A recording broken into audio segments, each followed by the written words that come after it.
गया। मुहद्दिस इब्न जौज़ी रहमतुल्लाह अलैह फरमाते मेरे शहर का एक मालदार शख्स था तो एक बड़ी नागन खरीद के लाया। नागन सोने का अंडा देती थी नागन, पर अंडा सोने का अंडा देती थी।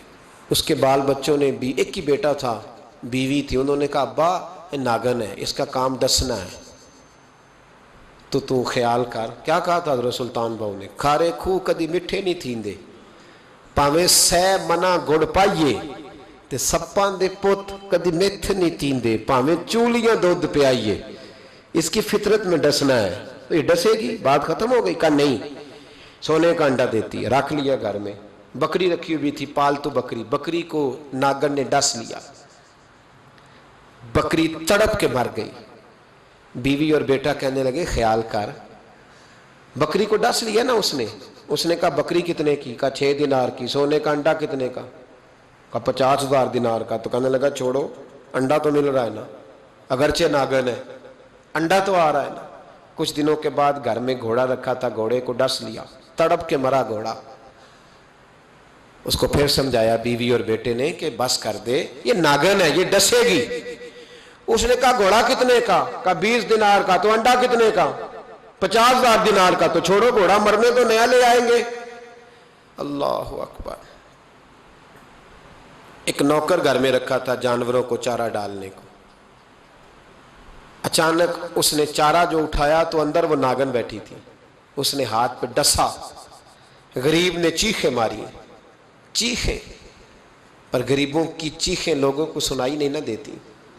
गरीबों की चीखें लोग दरवाजे बंद कर लेते। लोगों ने इसलिए काले शीशे लगाए हैं कारों को कि गरीबों की चीखें ना दिखाई दे ना सुनाई दे। नागन ने डसा, चीखने लगा नौकर, लेकिन गरीब का खून भी सस्ता होता है ना, उसका सारा वजूद जहर से फट गया।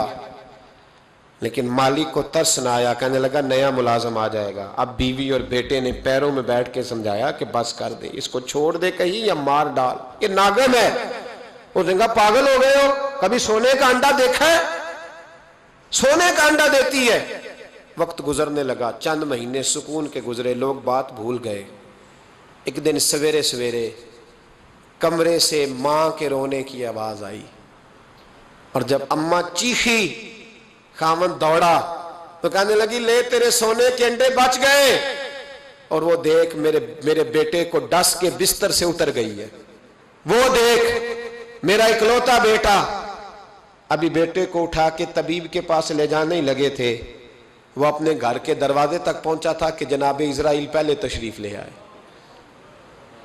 अब जब वापस आया, बेटे का जनाजा बड़ा मुश्किल है बाप के लिए उठाना, बड़ा मुश्किल है, बड़ा मुश्किल। रोने लगा, चीखने लगा। एक बेटा वो भी पर्दा कर गया। जनाजा उठा, लोग उसको दफन करने के लिए निकले तो मां ने भी सारा सामान समेटा। मां ने भी वापस आके कहने लगा तू कहां जा रही है? कहने लगी इस वेड़े में, इस सहन में मेरे बेटे की मौत हुई, यहां सोने के अंडे बचे पर मेरा बेटा नहीं बचा। मैंने उस आंगन को क्या करना है जिसमें सोना तो पड़ा हो पर बेटा मां पुकारने वाला हो ही कोई ना। मेरी तो सारी आरज़ुएं उजड़ गई, तेरे लालच ने हर चीज तबाह कर दी। कहने लगा मैं इसे मार डालूंगा, निकाल दूंगा। अब क्या फायदा? तो खत्म हो गई बात। दे कदरा कुछ कदर न जाती, कीती खूब तसल्ली हूं, दुनियादार पुजारी जर दे, कुत्ते दे गल टल्ली हूं, अब क्या फायदा? बीबी निकली तो शख्स चौक में आया, डंडा लिया, नागन को मारा। और इब्न जौज़ी फरमाते हैं वो पागलों की जिंदगी बसर करता था। उसके दाएं बाएं सोने के अंडों का ढेर लगा होता था। वो लोगों को कहा करता था मेरे जैसे लालची ना बनना, मेरे पास ना बीवी बची, ना बच्चे बचे, ना घर बचा, ना कोई वफादार बचा। हाँ मेरे पास दौलत बच गई।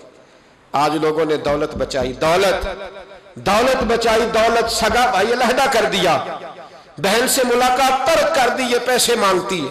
लोगों ने हर रिश्ता नाता तोड़ दिया, दौलत बचाई। दौलत, मेरे रसूल पाक सल्लल्लाहु ताला अलैहि वसल्लम ने फरमाया हर उम्मत को एक फितना मिला, आजमाइश आई, मेरी उम्मत का फितना माल है, माल, इससे बचना, ये फितना है, तुम्हें आजमाइश में डाल देगा।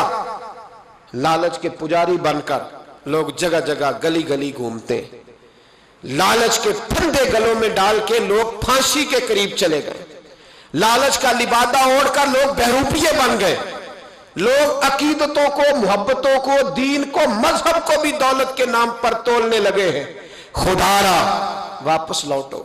یہ لالچ نے نہ ہمارا کوئی رشتہ دار تھوڑا، نہ تعلق چھوڑے، زندگی اکٹھے رہے دو بھائی، اکٹھے رہے، ایک دوسرے کے بچوں کو کبھی علیحدہ نہیں سمجھا، لیکن جیسے ہی دولت آئی تباہی کر گئی، تباہی۔ میں ایک شخص کے جنازے میں شریک تھا، جنازے میں، تو میں نے اسے کہا تیرے چچا کے بیٹے کہاں ہیں؟ تو کہا وہ نہیں آئے۔ میری کبھی ملاقات ہوئی تو میں نے کہا چچا کا جنازہ کیوں نہیں پڑھا؟ کہنے لگے چھوڑ دو، قابض تھا، غاصب تھا، ساری جائیداد پہ قبضہ کر گئے، اس قابل تھا جنازہ پڑھا جائے؟ میں دیر تک سوچتا رہا کہ یار حد ہو گئی، لوگ دولت کی خاطر اتنے دور ہوئے کہ جنازوں سے بھی رہ گئے۔ قرآن بول پڑا الہاکم التکاثر حتی زرتم المقابر، فرمایا تمہیں غافل کر دیا دنیا جمع کرنے کے لالچ نے، یہاں تک کہ تم قبروں میں چلے گئے۔ قناعت اختیار کرو، یہ نفس کا دروازہ خود بند کرنا ہے، خود اس کو بند کرو گے تو بچو گے، ورنہ یہ پریشان کرے گا، یہ تکلیف دے گا، یہ آزمائش میں رکھے۔ فقط دولت بچے گی اور کچھ بھی نہیں بچے گا، کوئی شے نہیں بچے گی، فقط دولت، اس کو بند کرو۔ ایک حدیث پاک میں میرے محبوب پاک علیہ السلام نے ساری بات کو سمیٹ دیا۔ حضور فرمانے لگے لالچ کرو گے تو ذلیل ہو جاؤ گے، اور اللہ کے دیے پر قناعت کرو گے تو اللہ تمہیں عزت عطا فرما دے گا۔ تو سمجھ لے جسے اللہ نے عزت دی ہوئی ہے نا، ہاں اسے کسی نہ کسی قناعت کی بدولت ہی اللہ نے دی۔ قناعت اختیار کرے، قد اونچا ہو جائے، صبر کرے، حوصلہ کرے، اللہ کی رضا پر راضی رہنا سیکھے۔ زندگی میں کبھی لالچ نہ کرنا۔ زندگی میں ہمارا تو بہن بھائی سے بھی لالچ شروع ہو گیا، ہمارے تو رشتے لالچ کی بنیاد پر، تعلق داریاں لالچ کی بنیاد پر۔ بتائیے جس نے بیٹے اور بیٹی کا رشتہ لالچ کی بنیاد پر کیا ہے تو وہ بہو بیاہ کے لایا ہے، داماد لایا ہے کہ یا پیسہ بیاہ کے لایا ہے؟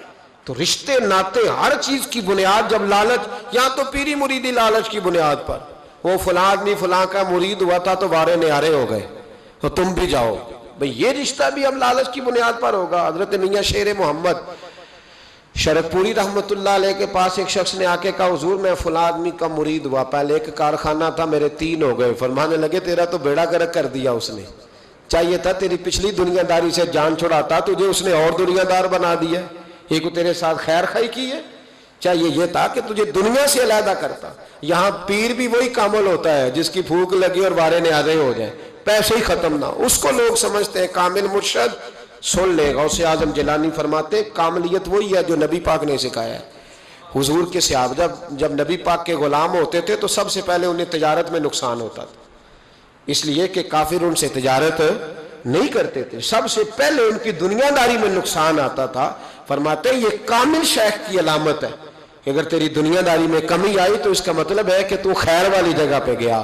لالچ ختم کرے زندگی میں، قناعت اختیار کرے، پھر دیکھیں اللہ دین کی دنیا کو آباد کرے گا، روح کو تازگی دے گا اور باطن کو طہارت عطا فرمائے گا۔ مالک ہمیں سمجھنے کی توفیق عطا فرمائے۔ آخر دعوانا